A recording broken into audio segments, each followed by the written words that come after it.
บายดีมนุษย์สำหรับมื้อนี้ภารกิจของข่อยจะเป็นการไปผาด่างซึ่งหลักๆจะเป็นพาลูกซ้ายขึ้นไปไหว้พระแล้วก็พาแม่ของเราไปแก้บ้านในสุดก่อน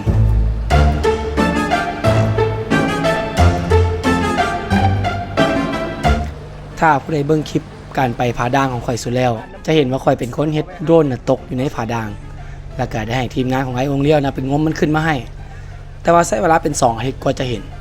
ซึ่งก่อนจะเห็นเนี่ยมันค่อยขึ้นไปแลนเทรลของงานป่าวีแล้วก็ไปบะไว้ว่าถ้าเห็นโดรนค่อยจะขึ้นมาอีกรอบหนึ่งแล้วฮู้บ่เองได้ค่อยลงฮอดพื้นปุ๊บเพิ่นโทรมาบอกว่าโดรนเห็นแล้วเฮ้ยศักดิ์สิทธิ์อยู่ได้ก็เลยว่าเทื่อนี้จะกลับขึ้นไปเพื่อเฮ็ดตามคำสัญญาที่เราได้ขอเพิ่นไว้ซึ่งการไปครั้งนี้แม่นค่อยไปกับทีมของเกตลอดด้วยการเซาเหือก็ขี่มาจากสวนเสือป่าใช้เวลาอยู่ประมาณ1 ชั่วโมงปลายๆแล้วก็ไปฮอดบ้านห้วยแสนตาวที่จะเป็นจุดเริ่มต้นให้เราเริ่มยางจากพื้นขึ้นไปหายอดจุดที่เราจะพักคืนที่1มันคือตีนของผู้สร้างเดี๋ยวสิเกียมขึ้นไปตอนนี้คนเขามีอยู่ประมาณ30 คนลูกหาบ่แน่ใจว่าจะคนบ่ละเพิ่นเอาเป็นส่วนตัวมาปั๊มน้ำแม่นบ่บรรยากาศไหมเมืองบรรยากาศคุณน่ะอ๋อเห็นน้ำเงินขนาดใหญ่เนาะอันนั้นสิเป็นเบื้อง516อันนั้นมันยอดของผู้หวดไปต่อแต่ว่าการเดินทางที่นี่แม่นค่อนข้างล่าช้านิดนึงเพราะว่าการเตรียมตัวกันแม่นค่อนข้างบ่พร้อมกันปานใดแล้วก็สิรวมตัวกันได้ก็แม่นเริ่มย่างกันตอน 10 โมงเลยก็เลยเฮ็ดให้ทุกคนเริ่มตากแดดแต่ว่าโชคดีอย่างนึงคือเฮามาที่นี่แม่นอากาศมันค่อนข้างหนาวมันก็เลยเฮ็ดให้เวลาเฮาย่างมันก็บ่ร้อนปานใดแต่ว่าปัญหาคือทางที่จะขึ้นไปเนี่ยมันโคตรชันเลยถ้าผู้ใดคิดภาพบ่ออกถ้าผู้ใดเคยไปผาด่างอันเดียวกันเลยก็ชันอยู่เด้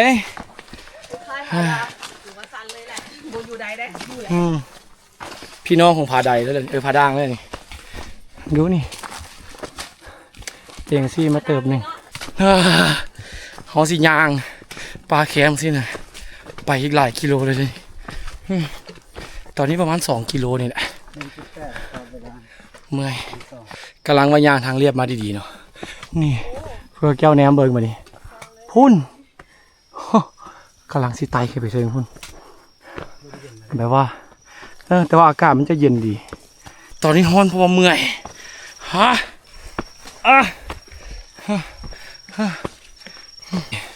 ค่อยย่างมาบ้าไก่ๆอะไรค่อยมาเจอคนหลงทางอย่างนี้ผู้หนึ่งเจ้าเป็นไผ่สาวเห็ดซองระหว่างทางเด้อกดติดตามได้ ลงทางเขาไก่แล้วมาเจอโน่ระหว่างทางอยู่นี่โอ้นึกว่าเป็นผู้ใดมึงหม่นมันน้ำก้นเนี่ยมันไผ่ไปต่อพอมันยังสั้นแหงพูดนะโอ้ตายแล้วโน่ไหวอยู่อ่ะน่าจะล็อกจะบัวไหวสีล็อกอ่ะคันผาด่างกับอยู่นี่อันไหนโหดกันผาด่างโหดกว่าผาด่างโหดกว่าพวกเจ้าจือบอกว่าค่อยพาลูกมานำแต่ลูกค่อยไปพูดนะโอ้โมเห็นแล้วไปแปะเป็นใกล้นำทางแล้วทิมพอให้แบบประเสริฐสตากรรมแบกเครื่องอยู่หลังเนี่ยบอกไงเป็นไรท่านจิบโอ้โหสั่งคำนี้หลายภารกิจเธอนี่แมนเฮาสิไปอยู่กันอยู่ที่3 มื้อ 2 คืนก็ซึ่งมื้อแรกที่เฮาไปกันแมนวันศีลใหญ่เลยถามว่าย่านบอกแอบวันไหวอยู่แต่พยายามบ่เว้าถึงแล้วก็บ่คิดถึงเพราะย่านหลายๆคนที่ไปนำเขาเจ้าสิย่านเพราะว่าด้วยความเชื่อหลายๆอย่างของวันศีลการที่เราจะไปย่างป่าไปลิ่นป่าหรือว่าเข้าไปป่านี่มันค่อนข้างว่าเป็นตาย่านสำหรับคนทั่วไปเพราะว่าหลายคนก็มักคือวันศีลคือวันผีออกแล้วก็มักจะบ่ให้เฮ็ดเวียกบ่ให้เฮ็ดแบบเสียงดังหรือว่าก่อสร้างซึ่งเขาจะเห็นเวลากรรมกรหรือว่าสร้างที่ว่าเพิ่นพักนะเพิ่นจะพักแต่วันศีลเพราะว่ามันเป็นกฎอันนึงที่บ่ให้เฮาเฮ็ดเวียกเมื่อวันศีลสำหรับที่ใครที่จะมาต้องเตรียมอุปกรณ์เครื่องที่ดีนำเด้ออาหารเสบียงแดเครื่องน้ำละมุ้งน้ำเด้อพี่ยังเอามุ้งมาเอามานอนยุงจะบ่ตอดเจ้าพี่สิไปใส่นี่ไปผู้สร้างเด้อบ้านเฮาไปผู้สร้างแล้วเฮาจะไปนอนอยู่หั่นต่อไปก็ไปนอนผาอย่างก็ผาไถผาด่างไปผาด่างกันเนาะคืนที่2 แมน โอเคพิมพ์ไหวบ่ล่ะ ไหวอยู่เมื่อยบ่ยัง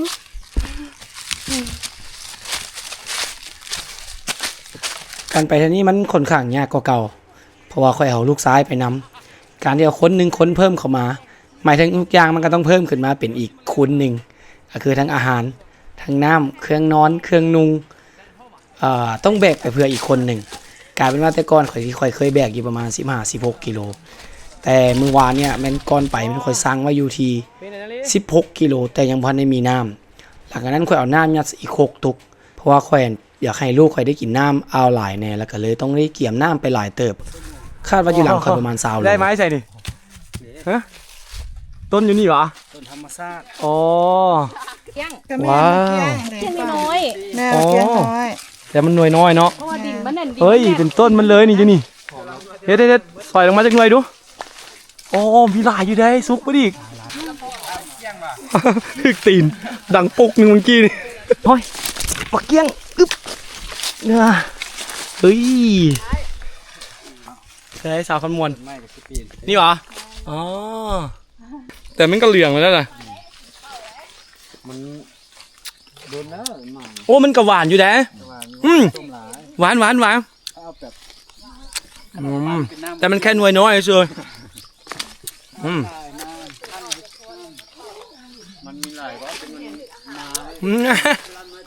หวานอยู่ เห็นเลยนั่นนะ ขอจำเกี่ยวกันอยู่ในป่าแซ่บสุดยางเลยว้าว what you get บ่ให้ ครับ อีหยาดเยอะ นี่ได้เห็นดาวเลยนะว้าโคตรโหดอุณหภูมิอยู่ถึงภูสร้างแมันค่อนข้างหนาวเด้อคงไข่ขึ้นไปแมนอยู่ที่14องศาแต่ว่าหนาวพอโโคตรหนาวเลย การที่เอาผ้าห่มไปก็ต้องว่ามั่นใจว่าผ้าห่มตัวนั้นมันสิกันความหนาวได้ดีเพราะตัวที่ค่อยเอาไปมัน15องศาซึ่งมันบ่ไหวมันหนาวแห้งจนในนุงเสื้อยัดเข้าไป3พื้นจริงนอนได้นะแต่ก็ยังหนาวอยู่นิดนึงอ๋อมันคือว่าผลึกเถอะวะเบิ่งดูนี่โอ้ขึ้นอยู่พูนสันได้สันว่ะแต่ว่ามันก็เอาใครบนหนึ่งคือมันแบบว่ามีทางเพียงอย่างอย่างน้อยนึงแล้วก็สันขึ้นแบบสันแบบตั้งฉากตลอดโอ้โคตรเมื่อยเลยตอนนี้ทางเพียงน้อยนึงแล้วก็เกี่ยมขึ้นสันต่อมันคือสันเหรอวะโอ้นะอย่างนั้นอีก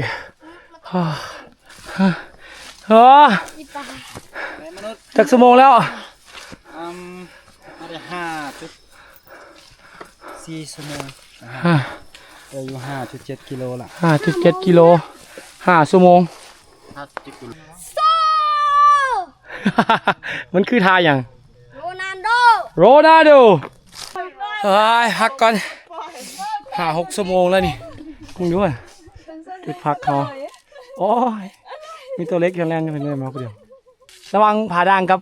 ผู้สร้างในตัวเดียวโหดเหมือนกัน โอ้ยสิไปสู่ผู้สร้างเนาะ แบกอยู่หลังนี่ก็ดอกระเดียนี่ฮะโอ้ทำท่าเมื่อยด้วยบ่นี่เนี่ย เห็นกล้องดิ โอ้เดี๋ยวอย่าลอยเฮาใช้เวลาอยู่5 ชั่วโมงปลายกับระยะทางอยู่8 กิโลกว่าก็จะไปฮอดตีนผู้สร้างเพื่อสิได้จุดแคมป์ที่1ซึ่งจะมีกลุ่มแรกที่ว่าไปฮอดตอนประมาณ3 โมงครึ่ง3 โมงปลายกลุ่มที่2ไปฮอดอยู่ประมาณ5 โมงแล้วก็กลุ่มที่3มันไปฮอด6 โมงส่วนกลุ่มสุดท้ายจะไปฮอดอยู่7 โมงซึ่งก็มืดแล้ว Hello boy จะอุ้มอย่างมาหันโอ้พลังงานหลายขนาดเด็กๆผมแม่งได้คอยยังแบกเครื่องมายังเมื่อยตายแล้วเด็กๆคอยแบบยังแลนแบบเต็มที่กันอยู่เลยยังบอดยอดเธอหาก็ขึ้นมาเป็นบอลเดินทงหญ้ามันนี่เขาสิย่างก็ไปเดินพวกอีกเพื่อสิไปนอนว้า ยันเขาเจ็บขาอีก 8 กิโล 8 กิโล 7.98 8 กิโล5 ชั่วโมง 45 นาทีโอ้โหบ่แม่นของง่ายอีก10 กิโลเนาะข่อยถ่ายไว้แล้วเด้อยางออกมาสำรวจอันนึงเพราะว่าจุดเที่ยวสินอนอยู่บ่เมื่อกี้นี่นะแต่ก่อนมันมีน้ำอยู่ก็ตอนนี้มันน้ำแห้งไปแล้ว ก็เลยว่าสิมาเลาะเบิ่งอยู่แถวนี้ก่อนว่ามันเป็นเหวเป็นหน้าผาที่เขาเลือกนอนได้บ่เพราะว่าขณะเขานอนอยู่ใกล้บ่เป็นหน้าผาบ่อย่างนั้นนะมันจะให้เราได้เห็นทะเลหมอกตอนเวลาตื่นมาตอนเช้าได้สินะก็เลยมาย่างเลาะเบิ่งแต่ว่าวิวอยู่นี่งามแฮงเพราะหญ้าอยู่นี่นั้นเป็นสีบัวไปเลยพูดนะโคตรคักเลยวิวโคตรงามเลยอยู่นี่แต่มาพักขนาด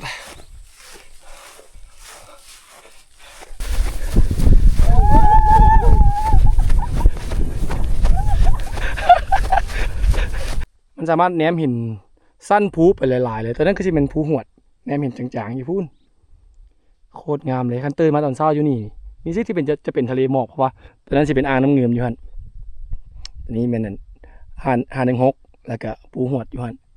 โครงการหาปลาของมันนี่อยู่นี่เพราะมันมีปลากระหลายตัวเห็นว่าวับอยู่ซะเด้โอ้ยปลาบู ตัวบางอย่าง ปลายัง คอกัง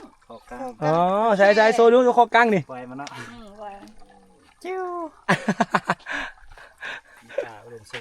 ปล่อย อ๋อลืมบอกไป การที่ค่อยเอาลูกซ้ายข่อยมาทางนี้แม่นเพิ่นทีแรกเพิ่นว่าเพิ่นสิได้มาเป็นเด็กน้อยคนเดียวที่อยู่ในทริปนี้ แต่มาแล้วมาเจอกับอานนท์เป็นรุ่นอ้ายเพิ่นปีหนึ่ง9 ปีหลาไอ้ฟิล์มแม่นหาก็8 ปีเพิ่นบอกว่าเพิ่นอยากเป็นเด็กน้อยคนทำอิฐที่พิชิตผาด่างให้ได้ สวัสดีมนุษย์ค่อยมาฮอดผู้สร้างแล้วเด้อ อ๋อยูทูบเบอร์คนใหม่อ๋อนักเลง2 ตัวนี่เจ้าคือโหดแท้ขึ้นมาพูดไก่ได้ มันอยู่หลังนี่นะใหญ่กว่าตัวเองอีกกระเป๋านี่นะอ๋อเจ้าจบทริปนี้เราจะเป็นลูกหาบได้เลยคันแบร์ได้หลายปานนี้แหละตอนนี้มัน7:30แล้วใกล้หากนมาฮอดเพราะว่าเพิ่นหาคนสุดท้ายมา ทุกคนตื่นแต่ว่าเราเบียร์เอาเบียร์มานำ เอาเหล้าวะ อ๋อเล่าโอเคอันนี้จริงจังเด้ออันนี้เด้อเอาได้เต้นไปละนึงเอาโอ้คนสุดท้ายทีมสุดท้ายมาฮอดตอนนี้7 มันเคยกันได้นี่ทีมสุดท้ายมาฮอดแล้วนี่เจ๊โจ้แต่ว่าวิวก็ดีอยู่นะอ๋อสีงามหนาแบบพุ่นแห้งเลยทุกคนตื่นมาแต่เช้าแบบแจ๋นะตื่นเต้นสุดละไปจองกันทายฮู้จะพูดใครแต่ว่าเฮาอยู่นี่มันก็บ่ลมแฮงเด้เมื่อคืนคันลมแฮงนี่นอนบ่ได้แต่ว่าความฝันสิได้เห็นทะเลหมอก บ่มีทะเลหมอกแต่หนาวตอนนี้มันสิเฮ็ดกินก็โอ้ยลมเข้าข้างเต้น เรื่องตูนี่ออกมา เฮ้ยสวัสดีตอนเช้าฟิล์มแสง ทำแรกจกนี่ การเดินป่าแม่น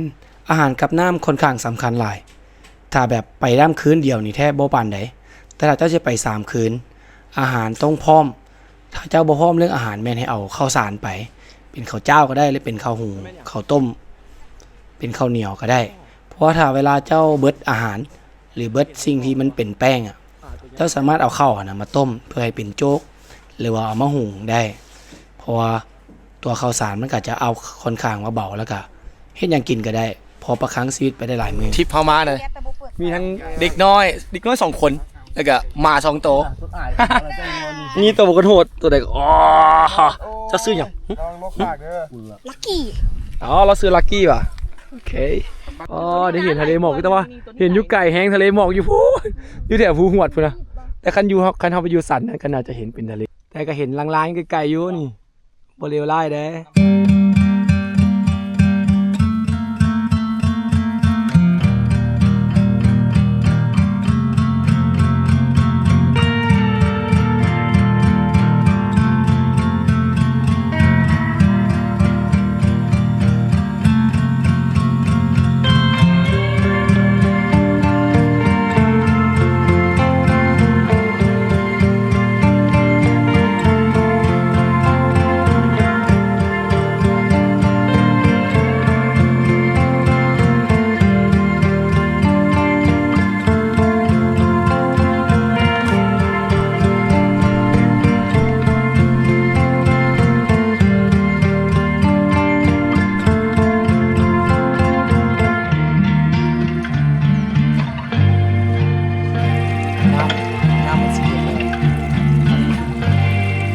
มันตอนนี้มันค่อยๆแบ่งกันเป็น2ทีม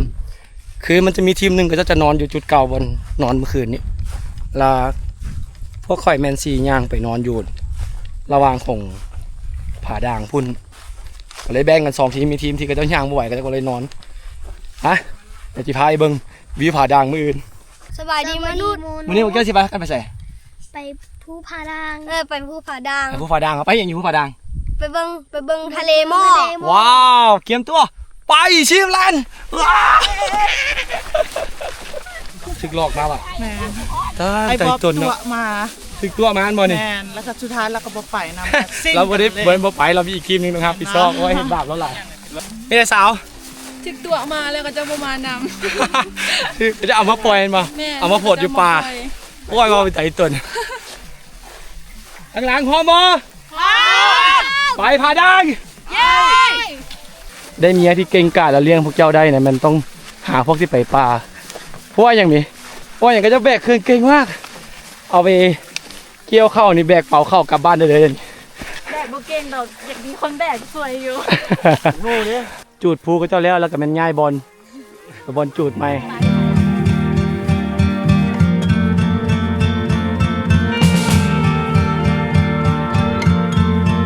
อันนี้มันภูพยพของเราทะเลหมอกอยู่พุ่นง่ายไปดูทะเลหมอกเป็นไง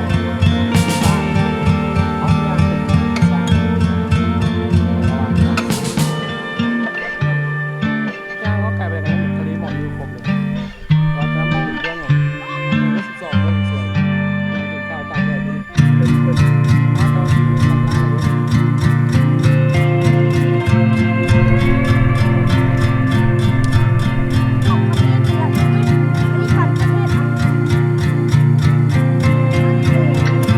ที่ต่างประเทศเนี่ย สบายดีผาด่าง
ที่มาห้อยมาใส่แล้วนี่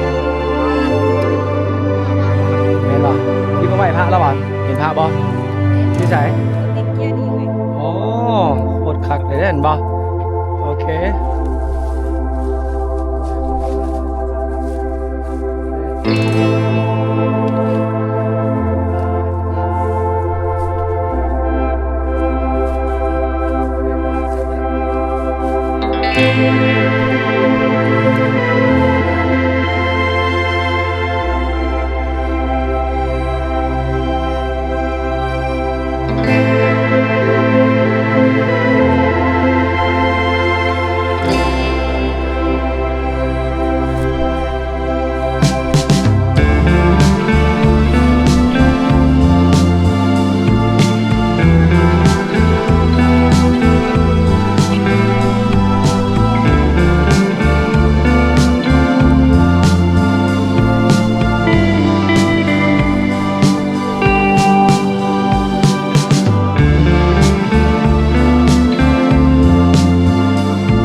จุดที่พวกข่อยอยู่มันจะเป็นจุดที่สูงสุดของผาด่างเป็นจุดที่เอิ้นว่าลานศักดิ์สิทธิ์เพราะว่ามันจะมีพระองค์ที่เป็นเก่าแก่หลายองค์เลยที่สถิตไว้อยู่นี่ก็การที่ว่าเฮาลบหลู่หรือว่าเฮ็ดหยังบ่ดีก็บ่อยากแนะนำปานใดเพราะว่าชื่อเสียงเรื่องความเคล็ดย่ำหรือว่าความเฮี้ยนของอยู่นี่ค่อนข้างหลายอยู่ก็ที่ค่อยไปเมื่อกี้ก็ได้ลมกับนายพรานเรื่องความเชื่อได้เติบหนึงเดี๋ยวค่อยจะแยกมาเล่าอีกคลิปหนึงเพราะว่ามันค่อนข้างว่าเป็นตาย่านแล้วก็น่าสนใจเติบหนึงสำหรับเรื่องความเชื่ออยู่นี่ตั้งแต่ตอนไปฮอดแม่นพรานเพิ่นก็แนะนำเลยว่าบ่ให้ขับถ่ายอยู่นี่เด็ดขาดเด้อถ้าจะให้ขับถ่ายก็แม่นยับไปอีกเป็นร้านที่สองซึ่งเป็นร้านจุดที่ว่าใกล้ๆกับจุดที่พวกข่อยนอนเพราะว่าเพิ่นก็ยังให้ความสำคัญเรื่องสิ่งนี้อยู่ถ้าผู้ใดคิดว่ามันเป็นเรื่องโลโลเล็กๆอ่ะบ่แนะนำให้ไปจุดนั้นจะดีกว่า สบายดีเที่ยวแล้วสบายดีเที่ยวแล้วแกงมนุษย์ พี่น้ำมาถ่ายพี่น้ำ เดี๋ยว นี่นะมาถ่าย ทีมเนี่ยมากินข้าวอยู่นี่ มาถ่ายนี่นะมาถ่ายนี่มาถ่าย บอกเกี่ยวอาหารไฮโซแท้ ถ่ายเน่าดองเก็บดิใส่ดองเวฟดองแอปเปิ้ล อ้าวคำลาเฮียคำลา ตำมักแตง มักแต่งที่ใส่มักแต่งเอามาใส่ มักแตงอยู่ผาด่าง อ๋อโคตรเท่เลยจีน เมื่อคืนนี้มีเค้กมาจากห้องแบบเลยห้องแบบแมน คือเมนูอย่างนี้ ทอด ใส่กรอกกับซีน อยากเราเลย มนุษย์ทั้งหลายพวกเจ้าพวกเขาเจอไผ่นี่ 4-5 กุมมาเจอกันยินแหละ นี่คนมาเจอสายออฟฟิเชียลอยู่ทางภูผาด่าง หากันยังมาจากจุดแคมป์นี่โอ้ได้1 ชั่วโมงครึ่ง กูจะแคมป์ใส่เมื่อคืนนี่ แคมป์ยุติผู้สร้างภาพเลย สิมาอาบน้ำไอ้ตาต้มน้ำท่า อยู่ถึงผาด่างอีกนะ ผาใดผาใด อยู่ผาใดทุกพากันรวยน้ำแท้ว่าพวกคนคือทุกข์คือยากใช่หรอ โอ้ยสิให้ว่าเนาะจัง เมื่อเช้าที่เห็นหมอกเมื่อเช้า โอ้ยอามโคตรพ่อโคตรแม่หมอก บ๊ายบาย ไปทายทะเลหมอกเพื่อเดินมือเด้อ เจอกัน ตรงทะเลหมอกไว้บ่ค่อยได้ไล่มาทางนี้แน่ เจอกันที่เพชรบุ๊ก มันจะเสียไว้ปลาไว้แต่ผาใดเลยผาด่างก็ต้องการ เด้อมือแรงเด้อ ชิงกันที่เพชรบุ๊ก ขาดมือแรงสิส่งมาให้มือ นี่ป่ะอย่างงูมางานไปเบิ่งกันที่เฟซบุ๊ก ผู้ใดบีบนมให้ลูกซะมาดิ มันกินนมกล่องแล้ว มึงกินน้ำกล้องแล้วป่ะ บีบคือเก่าแล้ว เอาไว้อยู่บ้านเมียน้อยมันมา ไปก่อนเด้อสิลงไปก่อนเด้อเจอกันทริปหน้า เดี๋ยวเราจะไปเลาะขอตูดอันวิวหมอกนำ ได้ อันนี้เป็นทานผู้ชมของข่อยที่มันนั่งเสียเบิ่งข่อยอั่นต้มน้ำจะไว้กินแรงเพราะว่าข่อยไปเอาน้ำห่วยมาเป็นตัวนี้เรามาต้มเฮ้ยข่อยเอามากรองก่อนข่อยมีตุกกรองมันน้ำแล้วก็เดี๋ยวข่อยเอามาต้มแล้วจะมาให้ใส่ตัวนี้แต่ต้องป้าให้เย็นก่อนเพราะข่อยแม่นพักกันแคมอยู่ระหว่างกลางของผาใดกับผาด่าง แต่ว่าตอนเมื่อกี้แม่นข่อยกำลังต้มน้ำให้เด็กๆด้วยว่าข่อยเอาน้ำมา7 ตุกมันก็เหลืออยู่ประมาณ2 ตุกซึ่งจะปล่อยให้ลูกกินละส่วนข่อยมันจะต้มแล้วก็กินลงไป ตัวนี้ค่อนข้างสำคัญอยู่ถ้าไผเอามาบ่ร่อนก็แม่นในน้ำให้เอาเครื่องกรองน้ำมานำแต่ว่าการกรองก็บ่ใช่ว่าสิให้รอดปลอดภัยจากการเจ็บท้องได้การแนะนำอีกเติมนึงก็แม่นให้ต้มพร้อมเพราะว่าคันต้มแล้วมันก็ค่อนข้างว่ารอดอีหลีได้กินได้ แต่บางทีอาจจะมีกินเล็กๆน้อยๆอีกกิจกรรมหนึ่งที่ค่อนข้างบ่มักหลายสำหรับข่อยแม่นการมีแคมป์กลางหมายถึงจุดที่ว่าเขาจะมารวมตัวกันเฮ็ดอาหารร่วมกันกินข้าวน้ำกันหนังลมสารทุกข์สุขดิบที่แบบเขาไปลุยกันมาเบิดมือนี่ก็มาเล่าทั้งเรื่องอดีตเล่าอนาคตเล่าสิ่งที่แบบความรู้ที่จะส่งต่อกันหลายๆอย่างมันค่อนข้างว่าเป็นอีหยังที่ว่าคนมักหลายเพราะว่ามันเฮ็ดให้เฮาได้เปิดใจหลายอย่างได้ล้มกันในเรื่องที่ตัวเองบ่เคยรู้จักกันก็ได้กลายเป็นหมู่คู่แบบใหม่ๆซะกันเลยนะมื้อนั้นก็ม่วนดีเด้มันอีกอารมณ์หนึงของการย่างปลาเลย ตอนนี้ประธานเป็ดเพิ่นเอามาล่าของอาหวังง่ายดีเนาะมันมาจังซี่แล้วแบบแกซองถอกเลยสิวะ แมน เฮ้ยน่าสนใจเว้ย บูมีดีซีนสินะ แล้วมีซีน ถึกบัก เศร้าของวันที่3เลยตอนนี้หนาวเองดังไฟหนาวบ่เจอพื้น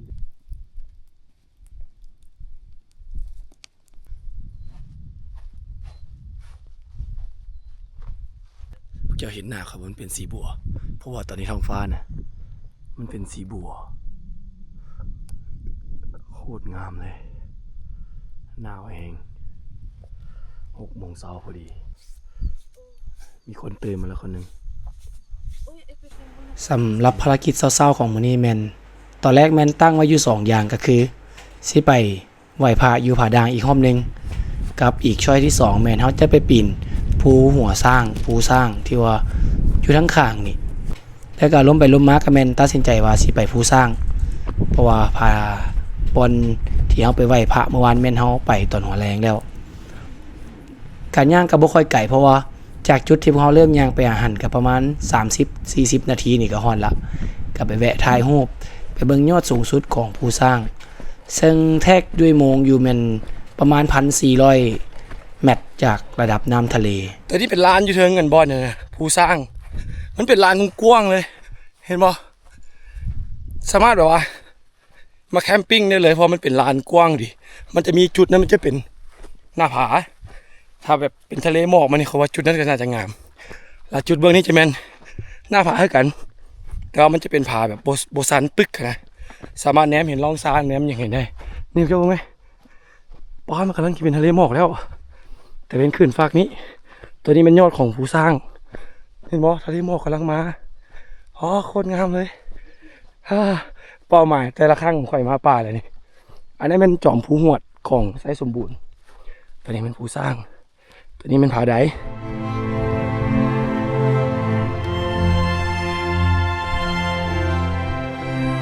มันทรงของหัวมันจะเป็นหัวสร้างจุดแล้วก็เป็นตัว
ตอนนี้พวกข่อยกำลังสิลงจากผาด่างแล้วซึ่งฟิล์มเป็นผู้หนึ่งที่แบบ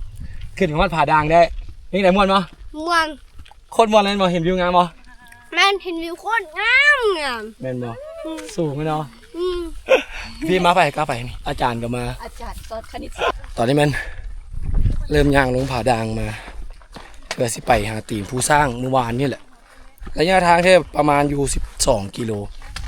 ใส่การยางทางเบิดประมาณ7 ชั่วโมง6 ถึง 7 ชั่วโมงแล้วแต่ว่าซาไหว้ปันใดแต่ตอนนี้มันเฮาหาก็เริ่มยางได้ประมาณ2กิโลนี่แต่ว่าตัวเล็กของข่อยนี่ยังห้าวหันเลยห้องเพลงได้พร้อมห้องเพลงให้ฟังดูพิมพ์อุปกรณ์ครบครันได้เพิ่นมานี่นี่มีอาหารเต็มเป้เพิ่นไม่ได้สนภายได้เพิ่นนะของเพิ่นเองเป็นไงอาจารย์ ไหวอยู่ มันอย่างวะข้างหลังก็ติดเลยยาวทางมันสั้นน้ำแร่ไปตอนนี้ประธานเป็ดพนปฏิภาไปกินน้ำแร่อยู่ลุม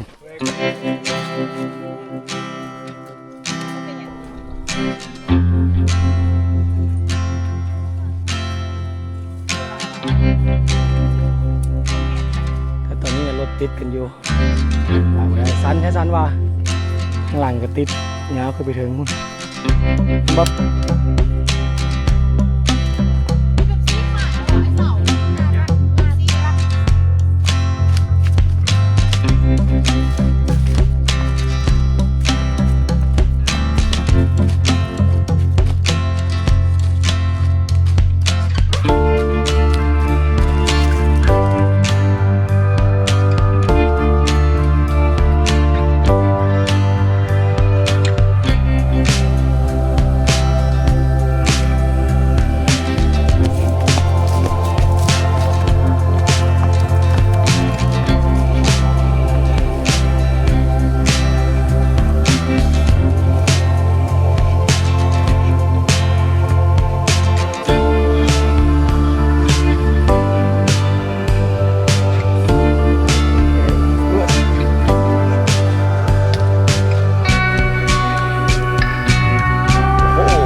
แบบภูเขาอีกสายพันธุ์นึงแล้วก็มีสยามเข้าในป่าเนาะใส่เดียวเว้ยใส่เดียวมากันเป็นลัคกี้เลยตามชีพคนลืมละเอามาเจอกับตีลังกาที่เราอยู่ในป่าดิแล้วตื่นตัวเราสิเมืองห้าวเลยแล้วก็เลี้ยงในปลาเขานี่เขาจะเป็นราคาในปลาเลยว่ะ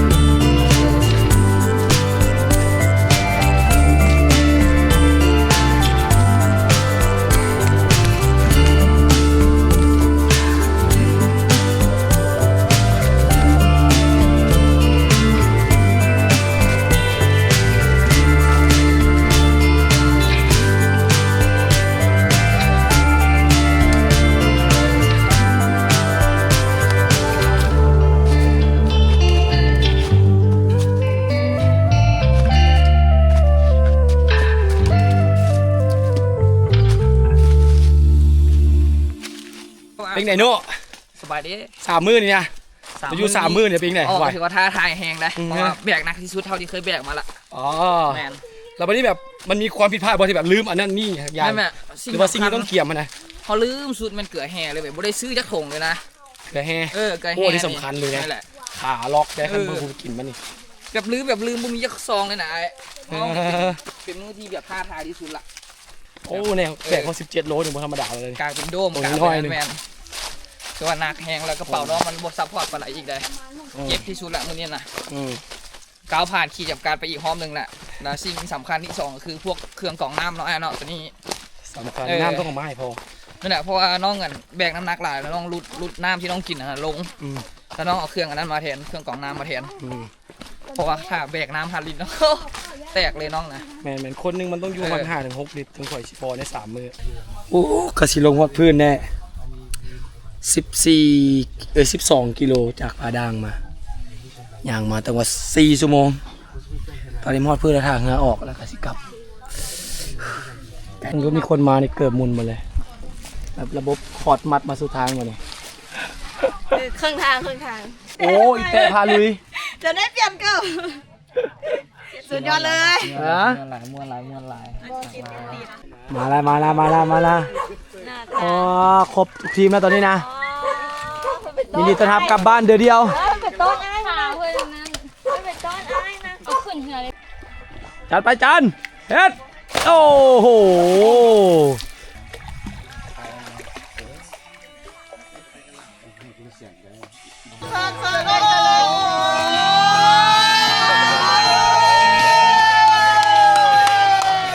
โอ้ประธานหมีเฮาเซอร์ชิมาฮอด นี่นะ อันนี้คืออย่างยังดีอันนี้คือแบบว่าเขา เส้นสายเข้าไปเลย เขาเลย